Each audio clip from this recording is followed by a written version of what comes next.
더불어민주당의 고민정 최고위원 모셨습니다. 어서 오세요. 네, 반갑습니다. 오시는데 고생 안 하셨습니까? 비가 엄청나게 쏟아집니다. 그러니까요. 다들 아침 출근길 조심하시기 바랍니다. 그러게요.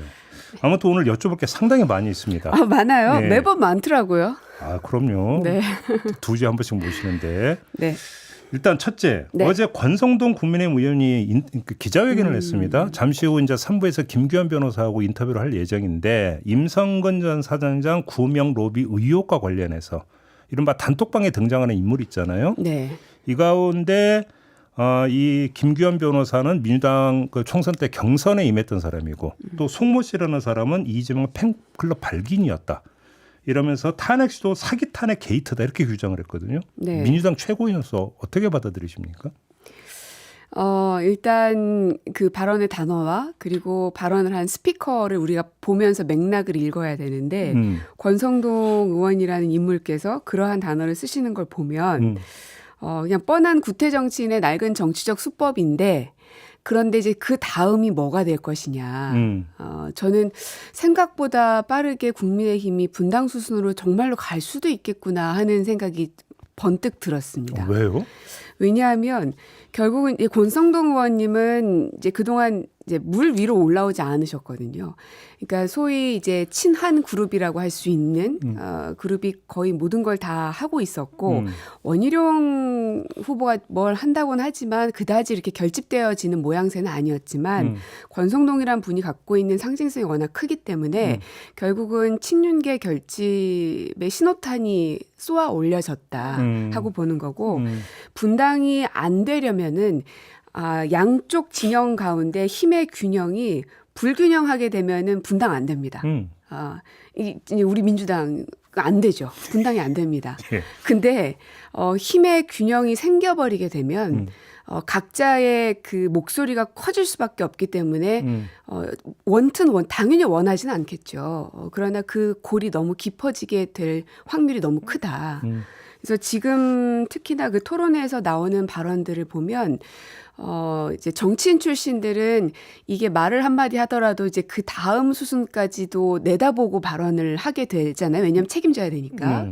그러나 이제 한동훈 후보 같은 경우는 그런 거에 있어서 굉장히 좀 거칠다는 생각이 많이 들어서 감당 가능하지 않은 이야기들을 너무 많이 내뱉어 버린 상황이라 그러면 그런 상황에서 권성동이라는 친윤계 좌장 같은 사람이 지금 등장해 버린 상황이면 이건 생각보다 상당히 당내 팽팽함이 굉장히 세지겠다. 저는 오히려 그렇게 보였어요. 아무튼 이른바 골프 모임 단톡방에 등장하는 인물 가운데 두 명을 딱 이제 지목을 한 건데 권성동 의원이 네. 민주당과 뭐 교감하에 뭐 이런 거 아니냐 이런 이제 그 문제 제기거든요. 그런 일이 없습니까?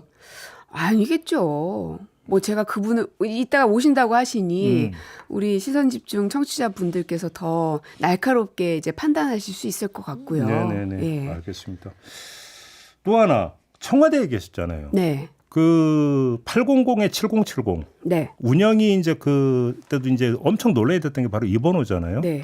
근데 어제 이제 KT에서 답변이 나왔는데 명의자가 대통령실 경호처다.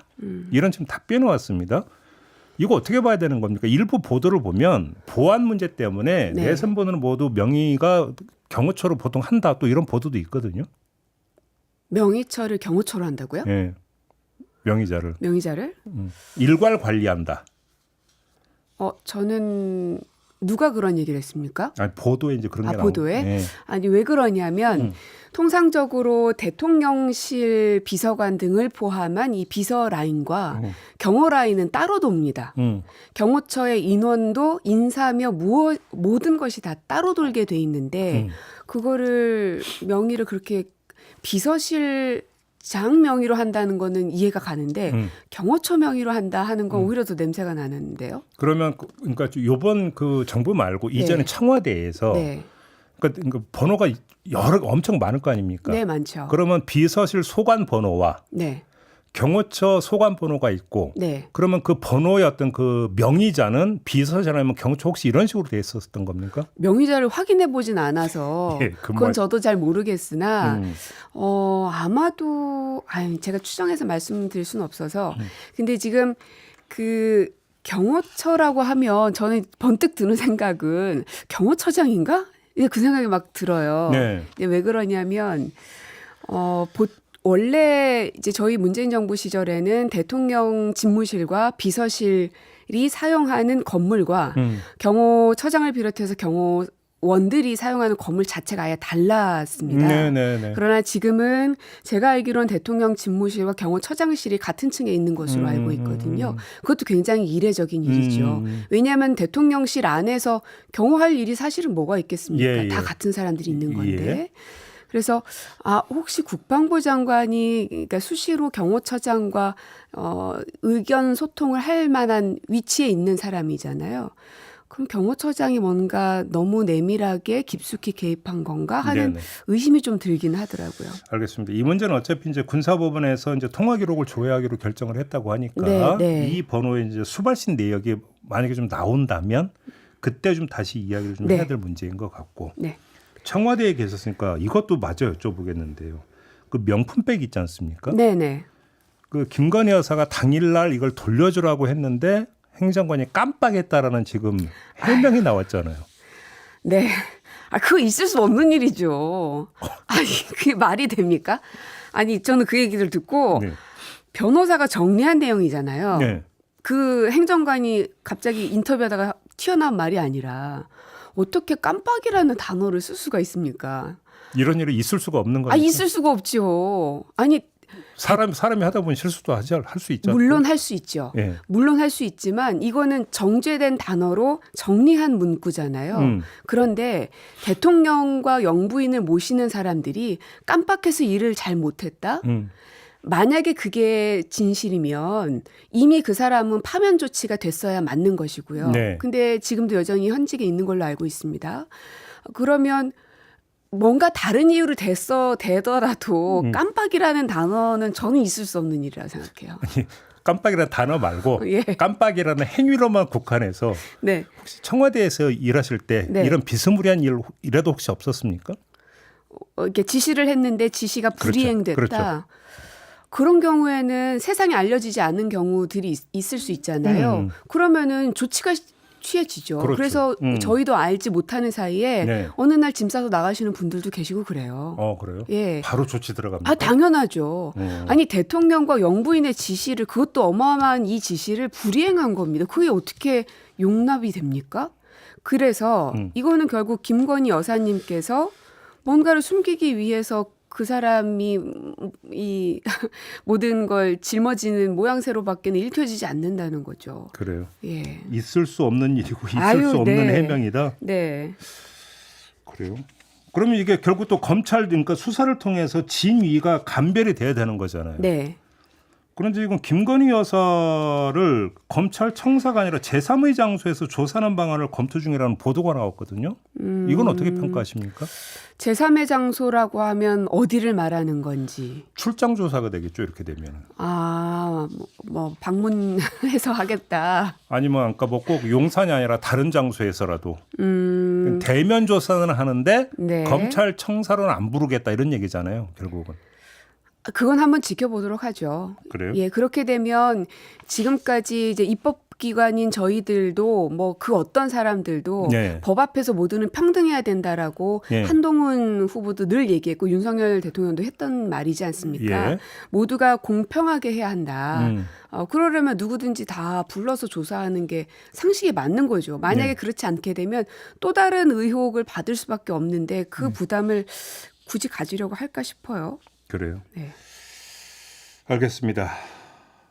우원식 국회의장이 네. 어제 제안을 했습니다. 이런가 야당은 그 방송사법 입법 강행 중단하고 방송통신위원장 탄핵소추 논의도 중단해라. 그리고 여당은 공영방송 이사진 선임 일정을 멈춰라.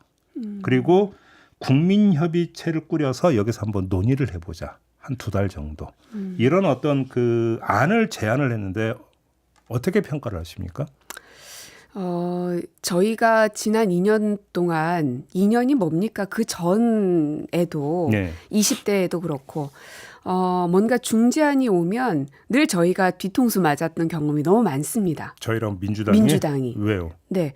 아니 한다고 해놓고서는 국민의힘에서 뒤집어 버린 적이 여러 차례 있었거든요. 그래서 저희가 굉장히 상당히 규탄을 많이 했고 그 합의를 믿고 우리 당을 끌고 갔던 저희 지도부에 대한 비판도 굉장히 많이 했고 네. 그러니 민주당으로서는 일단 국민의힘에서 우원식 의장의 안을 받을 것인가를 보는 게 순서이겠죠. 예. 왜냐하면 한두 번 저희가 그걸 당한 게 아니기 때문에. 네. 예. 그러면 국민의힘에서 공개적으로 오케이 이거 네. 받겠다라는 만약에 의사표명을 하면 민주당도 받을 수 있다. 혹시 이런 말씀이실까요? 저는 긍정적으로 생각해 봤으면 좋겠습니다. 그래요? 예, 지금은 제가 이제 과방위도 아니기 때문에 구체적으로 당이 어떤 전략을 가지고 끌고 가는지는 저도 지금은 알지 못하는 상황입니다. 최고위원이시고 언론개혁특위위원장이셨잖아요. 그러나 지금은 이제 지도부 안에서 논의가 구체적으로 이루어지지 않고 있는 상황이어서 저도 말씀드리기는 좀 조심스럽기는 하지만 무엇이 됐든 가장 중요한 목표는 방송법을 반드시 통과시켜서 방송을 정치 권력으로부터 띄워놓는 게 가장 큰 목표입니다. 네네. 예, 그 목표가 이루어지지 않았을 경우에 여러 가지 조치를 민주당도 취하는 것인데 네. 의장의 안이 받아들여져서 그게 가능할 수 있는 무언가라도 될 수 있다면 저희 민주당이 더 적극적으로 오히려 나섰으면 합니다. 그래서 이게 극적으로 여야가 오케이 그 중재안 받겠습니다 해서 범국민 협의체를 꾸렸다고 쳐요. 네. 근데 여기서 단일안이 도출이 될 수 있을까요? 안 된다고 생각하면은 양 당이 안 받겠죠. 오히려 예. 중재안 자체를. 네. 그런데 이게 중재안을 받고 안 받고 하는 별개로 이진숙 방통위원장 청문회는 그대로 가는 거잖아요. 뭐 그거는 정해져 있으니까요. 그러니까 이제 이틀간 실시하기로 지금 이제 그 어제 결정이 되지 않았습니까?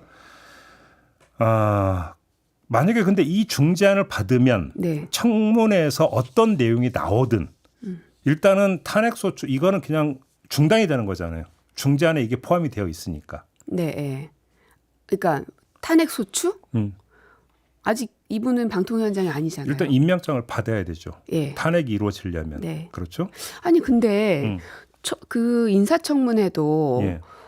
만약에 이제 여당이 그 안을 받으면 인사청문회 같은 것도 다 중단돼야 되는 게 맞지 않나요? 오히려 그렇게 생각하세요? 왜냐하면 이제 인사청문회를 저희가 끝내버리면 대통령은 임명의 수순으로 그냥 들어가 버리는 거거든요. 그렇죠. 그러면 이게 멈춰지는 효과가 전혀 없지 않습니까? 그런데 인사청문회를 안 해도 결국은 그 지정된 기일이 지나면 그냥 임명장을 줄 수 있잖아요. 마찬가지로. 그 약속까지 여당이 해야 되죠.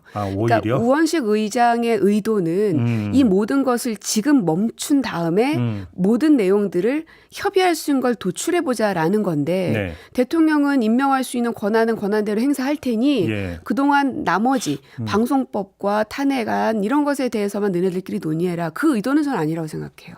이게 이런 거네요. 우원식 의장이 이 중재안을 내면서 기한을 일주일 줬거든요. 일주일 안에 받을지 말지를 결정을 해라. 네. 근데 지금 그 이준숙 위원장 후보자에 대한 청문회는 다음 주 수목 이틀이잖아요. 네. 그러니까 일주일에 딱 걸쳐 있는 거잖아요. 그러네. 오늘 목요일이니까요. 그렇죠. 예. 그러니까 안 받으면 그냥 청문회 가는 거네요. 가는 거니까. 이렇게 일정을 짰다고도 볼 수 있겠네요. 그렇네요. 그렇게 놓고 보면. 네. 마지막. 근데 뭐가 됐든 좀 출구가 있었으면 좋겠습니다. 그러니까요. 예. 만약에 여야 합의가 도출이만 될 수 있다면요. 그게 네, 최선이겠죠. 그럼요. 뭐 거기도 반대할 사람은 아무도 없을 것 네. 같은데 합의가 도출이 될 수 있느냐가 지금 문제가 되는 이런 부분인 것 같고 내일 그 탄핵청원 1차 청문회가 지금 열립니다. 네. 근데 국민의힘 상당히 완강하거든요. 어제 저희도 이제 관련 인터뷰를 했는데 이건 위헌적이고 위법적이다. 이런 네. 입장인데 어떻게 평가를 하세요? 지금 그 이제 탄핵 청원에 관한 거는 저희가 대통령을 탄핵하겠다는 게 아니라 네. 국민청원이 들어온 것에 대한 이제 절차적 수술을 밟고 있는 거거든요. 그렇고 또 우리 국회 입법기관으로서는 할 수 있는 모든 권한을 사용할 수밖에 없고 네. 물론 국회가 가지고 있는 권한이긴 하지만 한 번도 뭐 쓴 적이 없고 이렇게 막 쓰면 안 된다 하고 국민의힘에서 주장을 하시죠. 근데 저희도 마찬가지입니다. 대통령의 거부권이라는 거는 법적으로 다 있긴 있어요. 하지만 네. 어떤 대통령도 그렇게 함부로 써본 경험이 없습니다. 결국은 이 모든 사태를 만들어낸 거는 윤석열 대통령이시기 때문에 결자 해지를 해야 이 폭주를 막을 수가 있다. 네. 그리고 이 청문은 이 김건희 여사의 명품백 의혹 의혹과 관련된 것 그리고 최상병 사건과 관련된 것이 다 대통령에게 연결되어 있고 이 대통령 탄핵에 대한 국민의 목소리가 나온 그 이유들에도 네. 최혜병 사건과 명품백들은 다 들어가 있습니다. 그래서 결국은 이 알겠습니다. 윤석열 대통령을 막고자 하는 이 입법기관의 모든 권한이다라고 이해해 주시면 되겠습니다. 알겠습니다. 오늘 이렇게 좀 마무리하고요. 돌아가시는 길도 안전 운전하시기 바랍니다. 네, 알겠습니다. 네, 고민정 더불어민주당 최고위원과 함께했습니다. 고맙습니다. 네, 고맙습니다.